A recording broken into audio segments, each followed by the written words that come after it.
How do we become right with God? That is the question. That's the ultimate question of humanity. In fact, there's no more pressing question that we should ask anyone who is willing to listen and enter into that conversation. How is it that we can become right with God? Well, the question assumes a couple things. One, it assumes that God is right and we're wrong. And so there's scripture everywhere there for that. It says that God is light and in him is no darkness at all. But it says that darkness is inside the hearts of men, that no one is good, no one seeks God, and that all have sinned and fallen short of the glory of God, and the wages of sin is death. So humanity, to sum that up, has a problem that it can't fix. And so the question, how does the problem get fixed? How can we become right with God and truly know him once again? That is the question. Paul gives an answer to that in terms of righteousness in chapter 3. And so he says, I want to be right. And when he says righteousness, what he means is he wants a right standing with God once again. He wants to be connected to God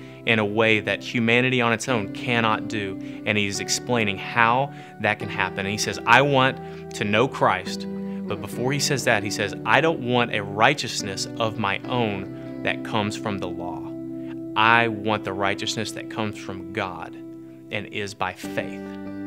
And so he contrasts righteousness that comes from the law and righteousness that comes from God by faith. When he says the law, what he means is earning. What he means when he says the word law is I don't want to try to absorb or create my own righteousness, because there's no such thing, and my failings will condemn me. If I depend on my performance, it's my very lack of performance that will condemn me before God. So my own righteousness will never be enough. There's no way that I can truly create it. So my only option left, and it's the one I want to have, is the righteousness that comes from God. So how would we get that? And the answer right there in the verse is by faith, by transferring our trust from whatever we were trusting in, whether our own performance or our own merits or some false God or some false set of beliefs, transferring our trust to Jesus as the Son of God that he presents himself to be and the sacrifice that he is on our behalf. If you transfer your trust from any of those things to Jesus, you will have the righteousness that comes by faith. And you will have a right standing with God, and you will truly know him, and your eternity will be secure forever. That's the big question and the big answer of the Bible.